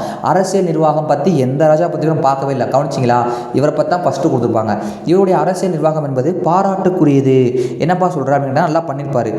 டெல்லியை சுற்றியுள்ள வேளாண் நிலங்கள், ஓகேவாங்க, டெல்லியில் சுற்றி வேளாண் நிலங்கள், விவசாய காடுகள்லாம் இருக்கும்ல, அங்கே வந்து அதாவது அளக்கிறாரு. நான் அளந்து என்ன பண்ணுறாரு பார்த்தீங்கன்னா, குறிப்பிட்ட அளவிலான ஒரு நிரந்தர வரியை வந்து விதிக்கிறாருங்க. வரிகளை வசூல் செய்யக்கூடிய பணிகளை என்ன பண்ணுறாரு அப்படின்னு சொல்லி பார்த்தீங்கன்னா, இராணுவ அதிகாரிகள்கிட்ட ஒப்படைக்கிறாரு. ஆமாம், அப்போ தான் பயந்து மக்கள் கொடுப்பானுங்க காசு, காசு கொடுக்காம போயிடுவாங்களே. ஸோ அதனால் இராணுவ அதிகாரிகிட்ட வந்து ஒப்படைக்கிறாப்புல. நிர்வாக மாற்றம், இது என்னப்பா இராணுவ அதிகாரிகிட்ட கொடுத்துட்டீங்கன்னு, இதுக்கு முதல்ல உள்ளூர் மக்கள் தான் வசூலிச்சுட்டு வந்திருப்பாங்க. ஸோ அவங்க வந்து இவங்க வந்தனால அவங்களுக்கு வந்து அந்த இதெல்லாம் போச்சு அப்படின்றத இடத்துல கொடுத்துருப்பாங்க. வேறு என்ன கொடுத்துருக்காரு, இங்கே என்ன இருக்கா பாயிண்ட்டு? ஸோ ஆமாம், அந்த சொல்லிட்டு போயிடலாம். ஸோ வேறு என்ன சொல்கிறாங்க அப்படின்னு பார்த்தீங்கன்னா, டெல்லியிலும் ஏனைய இடங்களிலும், இப்போ நம்ம இந்தியன் ஆர்மி இருக்காங்கன்னு வச்சுக்கோங்களேன், டெல்லியில் மட்டுமா நம்ம பாகிஸ்தான் எல்லையில் மட்டுமா இருக்காங்க, சுற்றி நம்ம பாகிஸ்தான்லேருந்து அந்த சீனா எல்லா பார்டர்ஸ்லேயும் இருப்பாங்கள்ல. நம்ம தமிழ்நாட்டில் கூட கோயம்புத்தூர் சைடு ஆர்மிஸ்லாம் இருப்பாங்க, ஓகேவாங்க. அந்த பார்டரில் வந்து இருப்பாங்க மேக்ஸிமம் ஆர்மி மேன்ஸ். பஞ்சாபில் இருப்பாங்க, குஜராத்தில் இருப்பாங்க, ராஜஸ்தான் எல்லையில் இருப்பாங்க, அது மாதிரி தான். ஸோ அந்த காலத்தில் வந்து அப்போ டெல்லியிலும் ஏனைய இடங்களிலும் முகாமிட்டிருந்த அவங்களுடைய படைப்பிரிவுகளுக்காக கட்டாய உணவு தானிய கொள்முதல் விலையை வந்து அறிமுகம் செய்கிறாரு. அந்த கொள்முதல் விலையும் அப்படின்னு சொல்லுவாங்க நண்பர்களே. அந்த கொள்முதல் விலையுமே வந்து சுல்தான் தான் நிர்ணயம் செய்வார் அப்படின்ற மாதிரி கொடுத்துருப்பாங்க. அந்த தானியங்கள்லாம் வந்து வரியாக வந்து வசூலிக்கிறாங்க. அதை வந்து எங்கே சேமித்து வைக்கிறாங்கன்னா அரசாங்க பண்டகசாலை சேமித்து வச்சுருக்காங்க அப்படின்னு சொல்லியிருப்பாங்க. அதுக்கப்புறம் என்ன கொடுத்துருக்காங்கன்னா, இவரும் ஒற்றர்களை நியமித்தாருங்க. ஒற்றர்களை பால்பன் நியமித்தாரும் படித்தோம். பால்பன் தானே, ஆமாம். அதுக்கப்புறம் வந்து நம்ம அலாவுதீன் கில்ஜி இவரும் ஒற்றர்கள் நியமிச்சிருப்பான்னு கொடுத்துருப்பாங்க. அலாவுதீன் கில்ஜி இறுதியாக 1314 இறந்து போயிடுறாரு. அதுக்கப்புறம் வந்தவங்க வந்து ரொம்ப திறமையானவங்களாம் இல்லை. ஸோ வந்து கை விட்டுட்டாங்க. அதுக்கப்புறம் வந்து என்ன பண்ணுறாரு அப்படின்னு பார்த்தீங்கன்னா, கியாசுதீன் துக்ளக் அப்படின்றவர் என்ன பண்ணுறாருன்னா அதிகாரத்தை கைப்பற்றி துக்ளக் அரச வம்சத்தின் ஆட்சியை தொடங்குறாப்புல. அதிலிருந்து துக்ளக் அரச வம்சம் என்பது தொடங்குகிறது. துக்ளக் அரச வம்சத்தை பற்றி பார்த்தோம்னா 2 ராஜாக்கள் 3 ராஜாக்கள் வருவாங்க முக்கியமானவங்க. சரி, கியாசுதீன் துக்ளக் வந்து அரச பதவி ஏற்றாரு. இவர் என்னப்பா பண்ணுறாரு அப்படின்னு சொல்லி பார்த்தீங்கன்னா, டெல்லி சுல்தான் நிறைய பகுதியில் இழந்துட்டாங்க. நிறைய ராஜாக்கள் திறமை இல்லாதனால நிறைய பகுதிகளை இறந்துட்டாங்க. ஸோ இறந்ததுக்கப்புறம் என்ன நடக்குது அப்படின்னு சொல்லி பார்த்தீங்கன்னா, அதை மீட்கிறதே இவருக்கு பெரிய பணி. இறந்த பகுதியில் வந்து அதாவது இழந்துட்டாங்க. அந்த நிறையா பகுதியில் நாட்டு கைவிட்டு போச்சு. அந்த கைவிட்ட பகுதியில் திரும்ப வந்து நமக்கு கூட சேர்க்கறதுக்கே ஒரு பெரிய பணியாக வந்து இவருக்கு இருந்துச்சு அப்படின்னு சொல்லுவாங்க. அதுக்கப்புறம் இவருடைய மகன் ஜூனாகான் ஒருத்தர் இருக்காருங்க. ஸோ அந்த ஜூனாகான் என்ன பண்ணுறாருன்னா, வாரங்களுக்கு எதிராக போர் பிடிச்சிட்டு வாப்பா அப்படின்னு அனுப்பிச்சி விட்றாப்புல. உடனே அவர் வாரங்களுக்கு எதிராக சண்டை போட்டு பிரதாபருத்ரன் பிரதாபருத்ரன் அப்படின்னு சொல்லப்படுகின்றவர் ஜெயிச்சுட்டு நிறைய காசோடு வர்றாப்புல. ஜெயிச்சுட்டு அவங்க நாட்டுக்கு தங்கம் வைரம் வெள்ளி புறாத்தையும் தூக்கிட்டு வர்றாப்புல. வந்து என்ன பண்ணுறாருன்னா, தன்னுடைய அப்பாவான கியாசுதீன் துக்ளக்கை கொடுக்குறாரு. உடனே அவர் என்ன பண்ணுறாருன்னா, நம்ம டெல்லிக்கு பக்கத்தில் துக்ளக்காபாத் அப்படின்னு சொல்லப்படுகின்ற ஒரு புதிய நகரத்தையே உருவாக்குறாரு. ஒரு சிட்டி அதையே வந்து உருவாக்காட்டி ஒரு அடிக்கல்லை நாட்டினார் அப்படின்னு கொடுப்பாங்க. இவரும் என்ன பண்ணுறாரு அப்படின்னு பார்த்தீங்கன்னா, அலாவுதீன் கில்ஜி ஜலாலுதீன் கில்ஜியை கொண்டுட்டு ராஜாவானார். ஜலாலுதீன் கில்ஜி கைகுபாத்தை கொண்டுட்டு ராஜாவானார். நம்ம ஜூனாகான் என்ன பண்ணுறாரு, கியாசுதீன் துக்ளக்கை கொண்டுட்டு இவரும் ராஜாவாக வருகிறார். தன்னுடைய அப்பாவையே கொண்டுட்டு ராஜாவை வந்து வராப்பிலையா. ஏன் அப்பாவே கொண்டாருன்னு எனக்கு தெரில. கொல்லாமே ராஜாவாக ஆயிருக்கலாம். சரி விடுங்க, பார்த்துக்கலாம். ஜூனாகான் இவர் வந்து முகமது பின் துக்ளக். இவர் வந்து ஜூனாகான் தான் அவருடைய பேர். ஆனால் முகமது பின் துக்ளக் அப்படின்ற பெயரோட அரியணை ஏறுவார். ஓகேவாங்க. இப்போ அவுரங்கசீப்னா ஆலம்கீர் அப்படின்ற பேரில் அரியணை ஏறினார். அப்படி நம்ம படிக்கிறோம்ல, அது மாதிரி தான் 1325 ராஜாவாக பொறுப்பேற்கிறாரு. இவரை பொறுத்தவரையும் பார்த்தீங்கன்னா நண்பர்களே, ரொம்ப முக்கியமானவர். நிறைய கொஸ்டின்ஸை பற்றி கேட்பாங்க. நிறைய விஷயங்கள் இவர் பண்ணியிருப்பார். ஆனால் அது எல்லாமே வந்து குலாப்ஸ் ஆகிருக்கும் அப்படி சொல்லுவாங்க. பார்த்தா புரியும். இவர் வந்துங்க ஒரு சில பாயிண்ட்ஸ் இருக்காது, அதை எழுதிக்கோங்க. கற்றறிந்தவர் குரூரம் நிறைந்தவர், அவ்வளோதான். இங்கே போயிடலாம். முரண்பாடுகளின் மொத்த உருவம் என குறிப்பிடக்கூடிய டெல்லி சுல்தான் யார்? முகமது பின் துக்ளக். அடையாள நாணய முறையை வெளியிட்டவர் யார்? முகமது பின் துக்ளக். ஸோ இந்த 2 பாயிண்ட் எழுதி வச்சுக்கோங்க. இவரை பொறுத்தவரையும் பார்த்தீங்கன்னா நண்பர்களே, நிறையா நாடுகளை கைப்பற்றுவார். ஆனால் என்ன பண்ணுவார் அப்படின்னு சொல்லி பார்த்தீங்கன்னா, இந்த துணைக்கண்டம் முழுவதும் என்னுடைய ஆட்சி என்னுடைய குடையின் கீழ் இருக்கணும் அப்படின்னு நினைப்பார். அதாவதுங்க, தன்னை சார்ந்து இருக்கும் மாதிரி செஞ்சார்னா சரி, இவரை சார்ந்து இருக்கும்ட்டு போயிடுவாங்க. ஆனால் இவர் சார்ந்து இருக்க மாதிரி செய்ய மாட்டார். அந்த மொத்தது என் கீழே தாண்டா இருக்கணும், எனக்கு என் ஆதிக்கத்தின் கீழே இருக்கணும் அப்படின்ற மணிக்கு அவர் சொல்லியிருப்பார். அலாவுதீன் கில்ஜி சார்ந்து இருக்க செய்வார். இவர் அது அனைத்துமே எனக்கு கீழே இருக்கணும் அப்படின்ற மணிக்கே செஞ்சிருப்பார் அப்படின்னு கொடுத்துருப்பாங்க. ஸோ இவர் என்ன பண்ணுறாரு, நிறைய நாட்டுகளை கைப்பற்றிட்டார். புடிஸ்டாப்பில் ஜெயிஸ்டாப்பில் இறையாண்மையை இன்னும் விரிவு செய்யணும். அதாவது இன்னும் நம்ம பெருசாகணும், இன்னும் நிறையா பகுதியில் பிடிக்கணும்னு நினச்சிக்கிட்டு என்ன பண்ணுறாருன்னா, இந்தியாவில் நம்ம நாட்டில் டெல்லியில் தலைநகரை வச்சுக்கிட்டு எப்போ கடைசியில் தமிழ்நாட்டை அழிக்க முடியும்? நம்ம தலைநகரத்தை வந்துட்டு நாட்டின் மையப்பகுதியான தேவகிரி, அதாவது தேவகிரிக்கு மாத்திரம் அப்படின்றாங்க. ஏன்னா நாட்டின் மையப்பகுதி கொண்டோம்னா நம்ம தமிழ்நாடு வரையும் பிடிச்சிக்கலாம். டெல்லி வரையும் ஆல்ரெடி பிடிச்சாச்சு அவர். ஸோ இங்கே வந்துட்டோம்னா தமிழ்நாடு வரையும் அடிச்சுக்கலாம்ல. ஸோ அதனால் தேவகிரிக்கு மாற்றுறாரு. தேவகிரி அப்படின்ற பெயரையும், இதெல்லாம் ரிப்பீட்டட் கொஸ்டின்ங்க. ஸோ தேவகிரியின் பெயரையும் தௌலதாபாத்து அப்படின்னு சொல்லி பெயரையும் மாற்றுறாரு. கடைசியில் பார்த்தீங்கன்னா தன்னுடைய திட்டம் மிக மிக தவறானது அப்படின்னு முடிவு பண்ணிட்டு மறுபடியும் டெல்லிக்கு திரும்பி போகிறாரு. அதாவது நம்மளே என்ன பண்ணுவார் அப்படின்னு சொல்லி பார்த்தீங்கன்னா, சரி நம்ம ரொம்ப தூரத்தில் டெல்லியில் இருக்கோம், நிறைய நாட்டின் மையப்பகுதியில் இருந்தால் தான் சுற்றி எல்லா பகுதியும் வந்து நம்ம சண்டை போட்டு ஜெயிக்க முடியும் அப்படின்னு சொல்லிட்டு தலைநகரத்தை வந்து நம்ம நடுவில் இருக்க தேவகிரிக்கு மாற்றுறாரு. அது வந்து மகாராஷ்டிராவில் இருக்குது. புரியுதா நண்பர்களே? மகாராஷ்டிராவில் இருந்தாங்கன்னா ஆனால் அது தப்பு. அங்கே வந்ததுக்கப்புறம் நிறைய இதை அவர் இழந்துட்டார். ஸோ அது தப்புன்னு நினச்சிட்டு மறுபடியும் வந்து நம்ம டெல்லிக்கே வந்து அவர் போயிடுவார் அப்படின்ற மணிக்கே கொடுத்துருப்பாங்க. அப்படி அவர் தௌலகிரிக்கு வந்தார்ல, அதாவது தேவகிரிக்கு தௌலதாபாத் அப்படி வந்தப்போ முக்கியமான ஒரு வினாங்க குறிச்சு வச்சுக்கோங்க. மொராக்கா நாட்டு பயணியான இபின் பதுதா அப்படின்னு சொல்லுவாங்க. ஸோ அவரும் அவர் கூடயே வந்து இருந்திருப்பார் அப்படின்றத கொடுத்துருப்பாங்க. மொராக்கா நாட்டு பயணியான இபின் பதுதா அவரும் கூட தான் இருந்திருப்பார் அப்படின்னு சொல்லுவாங்க. அப்போ அவர் வந்து ஒரு எதுக்குன்னா அவர் ஒரு குறிப்பு எழுதி வச்சுட்டு போயிருக்காரு. என்னென்னா, டெல்லியை விட்டுட்டு நாங்கள் எல்லோரும் இங்கே வந்தோம். அப்போ வந்தப்போ வந்து அது காலியாக கைவிடப்பட்டது, ஆனால் குறைந்தளவு மக்களோடு இருந்துச்சு அப்படின்ற மணிக்க கொடுத்துருப்பாரு. அதுக்கப்புறம் டெல்லியிலேருந்து தௌலதாபாத் இருக்குது பார்த்தீங்களா, அந்த ஊருக்கு போக இந்த பெட்டியை கொடுத்துருப்பாங்க. நம்மளே பார்த்து ஒரு பெட்டியை டெல்லியிலேருந்து தௌலதாபாத் செல்ல கிட்டத்தட்ட நடந்து போனோம்னா 40 நாள் ஆகுமா. 40 நாள் நடந்தே போயிட்டு இருப்பாங்க. பார்வையற்றவர் பக்கவாதம் வந்தவங்களை கூட விடலையா, டேய் வாங்கடா எல்லாரும் போவோம் அப்படின்னு கூப்பிட்டு போகிறாரு இந்த ராஜா. ஸோ எல்லாத்தையும் அப்படி கூப்பிட்டு போனார் அப்படின்னு சொல்கிறாங்க. கிட்டத்தட்ட அந்த தௌலதாபாத் நகரம் 8லேருந்து 10 கிலோமீட்டர் அளவில் வந்து நல்லா பெரிய ஒரு ஊராக வந்து இருக்குது. ஆனாலுமே வந்து பெருசாக ஒன்றும் இவரால் பண்ண முடியாதனால அது மாதிரி வந்துடுறாரு. அந்த தௌலதாபாத் நகரை விட்டு வரும்போது இவரே அதை அழிச்சிருப்பார். என்ன சொல்லுவார்னா, அனைத்தையும் அழிச்சிட்டு நகரத்தின் அரண்மனைகள் கட்டடங்கள் அந்த வெளியே எங்கேயுமே ஒரு நாய் பூனை கூட விட்டு வைக்காமல் இந்த நகரம் இருந்துச்சே தெரியக்கூடாதுன்னு இவரே அழிச்சிட்டு வந்துடுவார் அப்படின்றத இபின் பதுதா சொல்லியிருப்பாங்க. வேறு என்னப்பா சொல்கிறாங்க அப்படின்னு கேட்டிங்கன்னா, நம்ம அலாவுதீன் கில்ஜி பற்றி பார்த்தோம். அவர் என்ன பண்ணார், நிலவரியை தானியமாக வசூல் பண்ணார். இவர் என்ன பண்ணுறாரு தெரியுமா, நிலவரியை பணமாக கொடுங்கன்றாரு. இப்போ நிலவரி தானியமாக வச்சோம்னா பஞ்சம், அதாவது விவசாயமே இல்லாட்டியும் ராஜா விவசாயமே இல்லை ராஜா நாங்கள் எங்கே கொண்டு கொடுக்குறது அப்படின்ட்டு போயிடுவாங்க மக்கள். இவர் காசாக வசூலிக்கிறாரு. விவசாயமே இல்லாட்டியும் காசை கொடுப்பா அப்படின்னு கேட்பாங்கல்ல. ஸோ அது தப்பில்ல. அதனால் அந்த விஷயத்தை வந்து இவர் பண்ணியிருக்காரு. நிலவரி பணமாக வசூலிக்கணும் அப்படின்னு சொன்னார். நிறைய இடர்பாடுகள், பஞ்சக்காலங்களில் ரொம்ப கஷ்டப்பட்டாங்க. அந்த காசு அதாவது வரியை கொடுக்க வந்து கஷ்டப்பட்டாங்க அப்படின்னு சொல்கிறாங்க. அதுக்கப்புறம் என்னப்பா ஆகுது அப்படின்னா, அதுக்கப்புறம் ரொம்ப பஞ்சமாகி போயிடுது. பஞ்சம் வந்ததுக்கப்புறம் வந்து நம்ம என்னது இங்கே என்ன சொல்லுவாங்க அப்படின்னா, பஞ்சம் வந்துருச்சு. போதுமான அளவு வெள்ளியோ தங்கமோ காசு அச்சடிக்க உங்கள்கிட்ட கைவசம் இருக்காது. அப்போ என்ன பண்ணுறாங்கன்னா, செம்பு நாணயங்களாம் அடிச்சு விட்றாங்க. எங்கள் செம்பெல்லாம் அசால்ட்டாக கலைக்கக்கூடியது. இவர் சரி செம்பு நாணயம் அடிச்சு விட்றாரு. உடனே கள்ள நாணயங்கள் பெருகுது.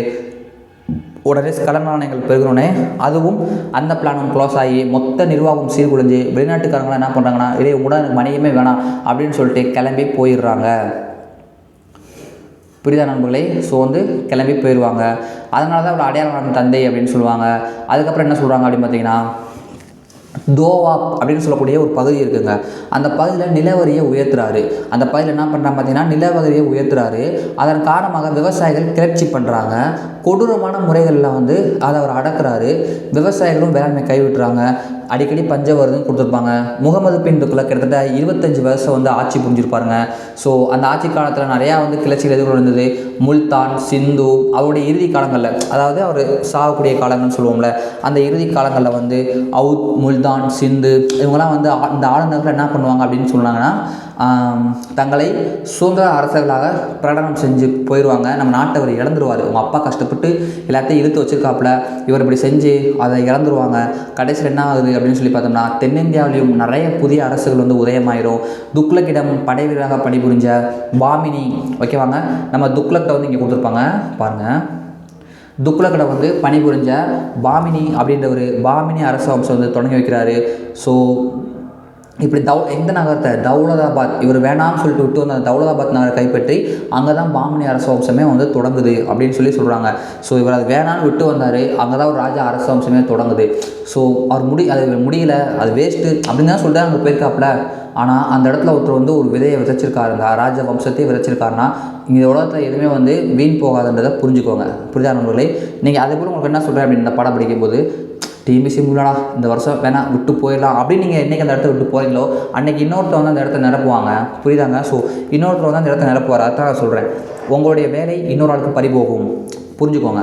ஸோ அதுக்கப்புறம் பார்த்தீங்கன்னா பாமினி சுல்தானியம் 1334 மதுரை தனி சுல்தானியம் யார் நம்ம மாலிக் கபூர் வந்து சண்டை போட்டு மதுரையை கைப்பற்றிட்டார் அலாவுதீன் கில்ஜி காலத்தில்.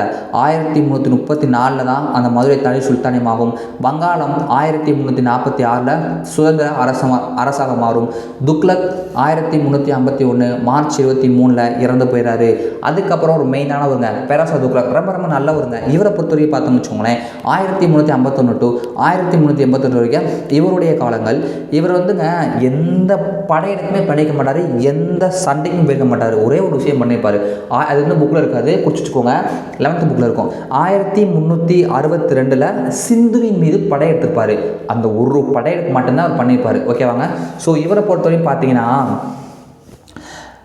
இவர் என்ன பண்ணுறாருன்னா, அதாவது முகமது பின் துக்ளக் அவருக்கு அடுத்து ஆரியன் ஏறினவர்னு அது இதுன்னு கதை கொடுத்துருப்பாங்க. அந்த கதையெல்லாம் வந்து நீங்கள் ரீட் பண்ணிக்கோங்க, முக்கியமான பாயிண்ட்டுக்கு வருவோம். ஸோ இவர் என்ன பண்ணார்னு பார்த்தீங்கன்னா, நிறையா பகுதியை வந்து நம்ம ஜூனாகான் இழந்திருப்பார். அந்த இழந்த பகுதிகளை மீட்கவும் மாட்டார், இறந்த பகுதியில் மீட்க மாட்டார். தக்கான பிரச்சனை இருக்கும், அதை கண்டுக்கிற மாட்டார், எந்த விஷயத்தையுமே கண்டுக்கிற மாட்டாங்க. அதுதான் கதையாக கொடுத்துருப்பாங்க. என்ன பண்ணுவார் அப்படின்னு பண்ணிட்டீங்கன்னா, தக்கான பிரச்சனைகளை தலையிடுங்க அப்படின்னு சொல்லி பாமினி அரசர் வந்து ஒரு அழைப்பு கொடுத்துருப்பாரு. எப்போ? 1365.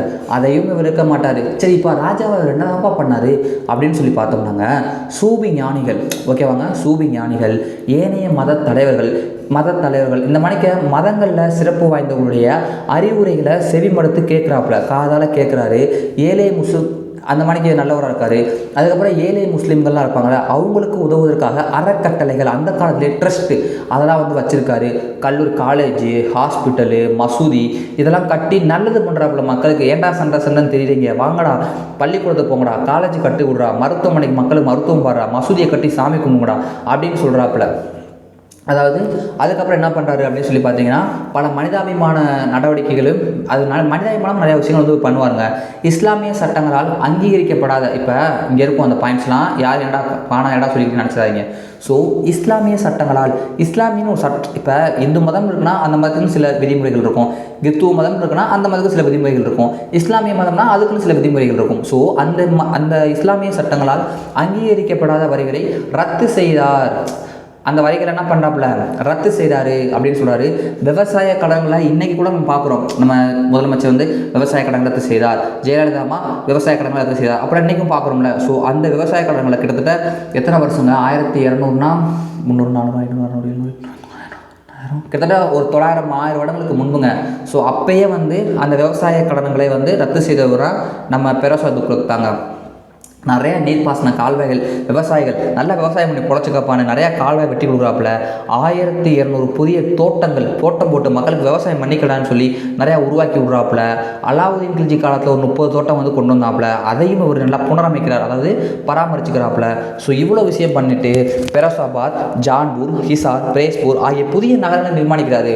இத்தனை ராஜாக்கள் சண்டை அது இதுன்னு படிச்சுட்டு இவர் எவ்வளோ நல்ல விஷயங்கள் பண்ணியிருக்காரு பாருங்க, மக்களுக்காக நிறைய விஷயங்கள் வந்து பண்ணியிருக்காருங்க. ஓகேவாங்க. இந்த பகுதிகள் நகரங்கள்லாம் வந்து நிர்மாணிக்கிறார் அப்படின்னா, கடைசியில் வந்து இவருடைய இறுதி நாட்கள் மகிழ்ச்சியாக இல்லை, யாருடைய இறுதி நாட்களுமே மகிழ்ச்சியாக இல்லைன்னு தான் போட்டிருப்பாங்க புக்கில். ஸோ அப்புறம் என்ன பண்ணுறாங்க நான் பார்த்தீங்கன்னா, இவருடைய மகன் முகமது கான் அப்படின்றவர் இவருக்கு எதிராகவே வந்து கிளர்ச்சி செஞ்சுவார். இவரும் 1388 ஒரு 83 வயசு வரைக்கும் வாழ்ந்துட்டு இறந்து போயிடறாப்புல.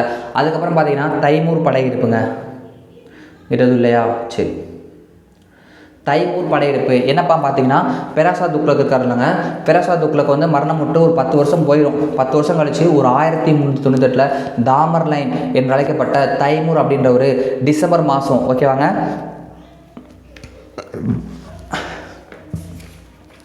எந்த மாதம்? டிசம்பர் மாதம் வந்து 1398 டெல்லியை நோக்கி வந்து தைமூர் படையெடுப்புறாரு. சரியான பண்ணுறாருங்க. கையில் சிக்கிற மக்கள், விலங்கு, மனிதர்கள் எல்லாத்தையும் அட்டி போட்டு கொள்ளும் மனித படுகொலையே அரங்கேற்றினார் அப்படின்னு சொல்லுவாங்க. டெல்லியில் பயங்கரமாக பண்ணுறாப்புல. அதுக்கப்புறம் மிகவும் அதிக பாதிப்புக்குள்ளான பகுதி அப்படின்னு சொல்லி பார்த்தோம்னா பஞ்சாப். இவர் இப்படி தான் வந்து பண்ணுறாரு. இவர் யாருன்னா, மத்திய ஆசியாவில் சாமர்கண்ட் அப்படின்னு சொல்ல பகுதியில் வந்து ஆட்சி புரிந்த ஒருவர். இவர் வட இந்திய மேற்கில் சில இடங்களை கைப்பற்றினார். வலிமை, அதாவது அப்போ வந்து வலிமை இல்லாமல் இருந்தாங்க. பெராசா துக்ளக் எங்கே வலிமையாக இருந்தார், வலிமை இல்லாமல் மக்கள் தான் பார்த்துக்கிட்டாரு. ஸோ அதனால் வந்து வலிமை இல்லாமல் இருந்தாங்க, அதெல்லாம் வந்து கொடுத்துருப்பாங்க. தங்கம் வெள்ளி புறாதையும் முன்னெடுத்து போயிட்டாப்புல. ஏன்னா தங்க வெள்ளி தான் முன்னெடுத்து போனாப்புல, மக்களையும் கடத்திட்டு போயிருக்காங்க. மக்களை எதுக்குப்பா கடத்திட்டு போனாப்புல? அந்த நம்ம கட்டடக்கலை கைவினை கலைஞர்கள் நல்லா பண்ணுறாங்கப்பா, நல்லா இங்கே இந்தியாவுக்குள்ளே நல்லா வேலை பார்க்குறாங்க, அவங்க நாங்கள் கூட்டு போய் நல்லா அழகாக வந்து நடினமாக உருவாக்கிடும்காண்டி அவங்களையும் கூட்டு போகிறாரு. சரி அங்கெல்லாம் கூட்டு போய் அடிச்சிட்டாப்புல, ஜெயிச்சிட்டாப்புல. ஜெயிச்சா போதுமா? சரி நம்ம கஷ்டப்பட்டு ஜெயிச்சிருக்கோம்ல, நம்ம என்ன பண்ணுறது அப்படின்னு யோசிச்சுட்டு இந்தியாவில் ஒரு ஆளை போட்டு போடா அப்படின்னு அவர்களும் நினச்சிக்காப்புல. என்ன பண்ணுறாருன்னு பார்த்தீங்கன்னா, சையது அரச வம்சம் அப்படின்னு 1414 to 1451. எதுக்கு பார்த்தீங்கன்னா, அதாவது இவர் வந்து ஒரு ஆளை விட்டு போகிறாங்க. யாரும் பார்த்தீங்கன்னா கிசிர்கான். இவரை பற்றி தான் இதை பார்க்க போகிறோம். கிசிர்கான் ஒருத்தவரை நியமிச்சுட்டு போகிறாப்புல தைமூர். அதுதான் இங்கே பார்க்க போகிறோம்.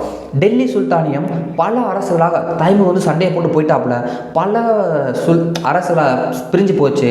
ஆனாலும் கிட்டத்தட்ட முகலாயர்களின் படையெடுப்பு வரைக்கும் 114 ஆண்டுகள் தாக்கு பிடிச்சி நின்றுச்சுப்பா. 114 வருஷம் வந்து நின்றுச்சு. எப்படிப்பா?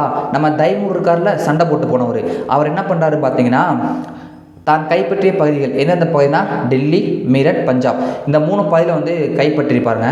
அந்த 3 பகுதிகளுக்கும் அவருடைய அரச பிரதிநிதியாக ஒரு யாருன்னா கிசிர்கான் அப்படின்ற வந்து ஒருத்தரை ஆளுந்தாக நியமிச்சுட்டு போயிருப்பார். ஸோ அவர் தான் 1414 அல்லது 1414 அப்போ வந்து ஒரு சையது அரச வம்சத்தை வந்து தோற்றுவிச்சார் அப்படின்னு சொல்லியிருப்பாங்க. அந்த அரச வம்சம் கிட்டத்தட்ட 1451 வரைக்கும் இருந்துச்சு அப்படின்னு சொல்லுவாங்க. டெல்லி சுல்தான்கள் கிடையாதுங்க. கிட்டத்தட்ட இந்திய வரலாற்றிலே இதான் ஃபஸ்ட்டு நான் நினைக்கிறேன். சிந்துவையில் படிப்போம்ல, அதில் வந்து டெல்லி சுல்தானி முகலாயர்கள் கூட யாரையும் பண்ணியிருக்க மாட்டாங்க. அந்த விஷயத்தை ஒருத்தர் பண்ணியிருப்பார். என்ன அப்படின்னு பார்த்தீங்கன்னா, கடைசி சுல்தான் அலாவுதீன் ஆலம்ஷான்னு ஒருத்தர் இருக்காருங்க. யார்? அலாவுதீன் ஆலம்ஷா. இவர் என்ன பண்ணுவான்னு தெரியுமா? 1451 எனக்கு ராஜா பதவியே வேணாம்ப்பா, யாரை வச்சுக்கோங்க, நான் வந்துட்டு போயிடுறேன்ப்பான்ட்டு அரச பதவியை திறந்துட்டு ஆள் போயிட்டாருங்க. ராஜா பதவியே வேணாம் யாரும் சொல்லுவாங்களா? ஸோ அதை சொல்லிட்டு போயிட்டாரு. அது வந்து முக்கியமான ஒரு கொஸ்டின். சொன்னவர் யாருன்னா அலாவுதீன் ஆலம்ஷா. ஸோ சரி அரச பதவி வேணாம்னு போயிட்டார்ல. ராஜாவாக யாருக்கும் ஆசை இருக்காது. எனக்கும் இருக்கும், உங்களுக்கு. இப்போ வீடியோ பார்க்குறீங்களா, உங்கள் யாருக்காச்சும் இப்போ நாட்டோட பிரதமர் சொன்னால் நீங்கள் வேணாம் அப்படிங்களா? இந்த நாட்டுடைய முதலமைச்சர், இப்போ தமிழ்நாட்டோட முதலமைச்சர் பதவி கொடுக்குறாங்கன்னா வேணாம் அப்படிங்களா? சொல்ல மாட்டோம்ல யாருமே. நானுமே சொல்ல மாட்டோம். நமக்கு ஆசை தான் இருக்கும் எல்லாருமே. ஸோ அந்த ஆசையை திறந்துட்டு போனோடனே இன்னொருத்தர் ஆசைப்படுறவர் நம்மளை மாணிக்க யார் பண்ணுறாரு? பஞ்சாப்புடைய ஆளுநர். பஞ்சாபில் சிறிகின்னு ஒரு ஊர், அந்த பகுதியுடைய ஆளுநர் ஒருத்தர் இருக்காப்புல. அவர் வந்து பேர் என்ன பார்த்தீங்கன்னா பஹலுல் லோடி. அவர் வந்து லோடி வம்சத்தின் ஆட்சியை தொடங்கி வைத்தார். ஸோ இவர் வந்து பார்த்தீங்கன்னா லோடி வம்சத்துக்கு தான். இதெல்லாம் முக்கியமான இந்த ஒரு குறிப்பிட்ட வம்சம் கொடுத்து இதை யார் தொடங்கி வைத்தான்றது டிபிஎஸ்ல எப்பவுமே கேட்பாங்க நம்மளே. ஸோ லோடி அரச வம்சம் அப்படின்னு சொல்லி பார்த்தீங்கன்னா 1451 1526 வரைக்கும் 1526 முதலாம் பானிபட் போர் நடக்கும். ஸோ அது வரைக்கும் தான் இருந்திருக்கும். என்ன அப்படின்னு சொல்லி பார்த்தீங்கன்னா 1489 பஹலுல் லோடியை தொடர்ந்து 1489 அதாவது 51 அவர் ராஜா பதவி இருக்கிறாருங்க. அதுலேருந்து 489 வரைக்கும் அவர் ஆட்சியில் இருந்திருக்காப்புல. அவருடைய மகன் சிக்கந்தர் லோடி அவர் வந்து சுல்தானாக பதவி வைக்கிறாப்புல. அந்த சிக்கந்தருடைய என்ன பண்ணுறாரு? கல்வி, கலைகள் இதெல்லாம் ஆதரிக்கிறாப்புல. நல்ல மனுஷன். ஸோ அதனால தான் ஆக்ரா நகரை நிர்மாணித்தவர். ஒரு ப்ரீவியஸ் கொஸ்டின், எப்போனா 1504 ஆக்ரா நகரை நிர்மாணித்த அவர் அந்நகரை தலைநகரமாக மாற்றுறாரு. இங்கே பாருங்க, குத்பு நைனப்புக்கு வந்து லாகூரை தலைநகராக கொண்டு ஆட்சியை தொடங்குறாப்புல. அதுக்கப்புறம் டெல்லிக்கு மாற்றிறாரு. இந்த சிக்கந்தர் லோடி இவர் தான் ஆக்ரான்னு ஒரு ஊரை உருவாக்கி அதை தன்னுடைய தலைநகராகவும் ஆக்குறாரு. அன்னைக்கு இவர் அழகான ஆக்குற அந்த ஆக்ரா இன்றைக்கும் ஒரு நல்ல நகரமாக இருக்குது. தாஜ்மஹால் கட்டி கொடுத்துருக்காங்க அந்த இடத்துல தான். ஸோ 1517 இவரும் மரணம் முட்டுறாரு. இவருக்கு அப்புறம் மகன் தான், பிரச்சனை இல்லை, இப்ராஹிம் லோடி. ஸோ இப்ராஹிம் லோடி வந்து அரச பதவி வைக்கிறாரு. இப்ராஹிம் லோடி 1526 இவருக்கும் பாபருக்கும் ஒரு சண்டை. கிட்டத்தட்ட ஏப்ரல் 21 நம்ம இப்ராஹிமுடைய பாபர் தோற்கடிக்கிறாரு. எதனால் தோற்கடிக்கிறாருன்னு பார்த்தீங்கன்னா பீரங்கி. நம்ம இந்தியாவில் அது வரைக்கும் பீரங்கியே தெரியாது யாருக்குமே.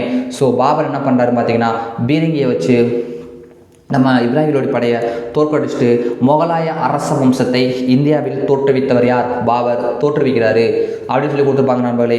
ஸோ இதுக்கப்புறம் பார்த்தீங்கன்னா இந்த ஒரு பெட்டி இருக்கும், இதோட முடிச்சுக்கலாம்.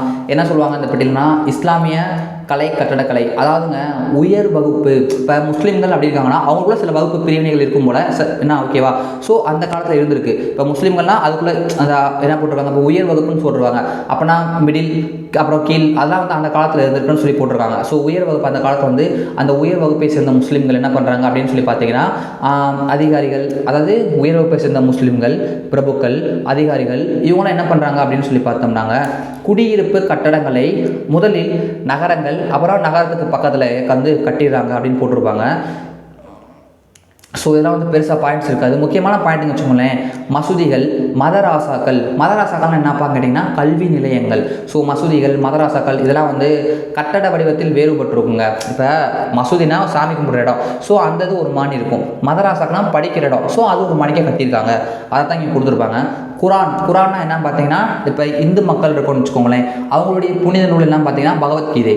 அப்போ நம்ம கிறிஸ்துவ மக்கள் இருக்காங்க, அவங்களுடைய புனித நூல் பைபிள். ஸோ இப்போ நம்ம முஸ்லீம், அவங்க இந்து இஸ்லாம் மக்கள் இருக்காங்க, அவங்களுடைய புனித நூல் குரான் அப்படின்னு சொல்லுவாங்க. ஸோ அந்த குரானில் உள்ள வரிகளை செதுக்கி நேர்த்தியாகவும் நல்லிணமாகவும் அலங்கரிக்கப்பட்ட கதவுகள், சுவர்கள் எல்லாம் பண்ணியிருப்பாங்கன்னு சொல்லி கொடுத்துருப்பாங்க. இந்த கட்டடங்களுடைய வடிவங்கள் முக்கியமான பாயிண்டே தான். கட்டடத்துடைய வடிவம்லாம் பார்க்கும்போது பாரசீக பாணியில் இருக்கும், அதனுடைய அலங்கார வேலைப்பாடுகள்லாம் பார்த்தா இந்திய பாணியில் இருக்கும். அதனால் இந்த கட்டடங்கள் இதெல்லாம் என்ன பேர் வச்சாங்க பார்த்தீங்கன்னா இந்தோ சாராசானிக் கட்டடக்கலை அப்படின்ற மாதிரி பேர் வச்சிருக்காங்க. ஸோ அந்த இந்தோ சாராசானிக் கலை வடிவத்தின் அடிப்படையில் குதுப் மினார், அலை தர்வாசா, குவைத்துல் இஸ்லாம் மசூதி, மோத்தி மசூதி, இல்திமிஸ் இப்படி நிறையா வந்து கட்டியிருப்பாங்க நண்பர்களே. ஸோ அதான் இங்கே கொடுத்துருப்பாங்க. இந்த பாடம் என்பது இவ்வளோ தான் சிம்பிளாக முடிஞ்சு நண்பர்களே. ஸோ ரொம்ப ரொம்ப ஒரு முக்கியமான பாடம். டீம்ஸ் எப்பவுமே கேள்வி கேட்பாங்க, நான் புரியுற மாதிரி நடத்துனேன்னு நான் நம்புகிறேன். இது வரைக்கும் பார்த்தவங்க லைக் பண்ணாமல் தயவுசெய்து ஒரு லைக் பண்ணிட்டு போங்க. உங்கள் ஃப்ரெண்ட்ஸுக்கும் ஷேர் பண்ணுங்கள், நம்ம சேனலை பற்றி சொல்லுங்கள். யூஸ்ஃபுல்லாக இருந்தால் லைக் பண்ணுங்கள், சப்ஸ்கிரைப் பண்ணாமல் வச்சுக்கோங்க, சப்ஸ்கிரைப் பண்ணி வச்சுக்கோங்க. தேங்க்யூ. நெக்ஸ்ட் ஒரு வீடியோ மீட் பண்ணலாம்.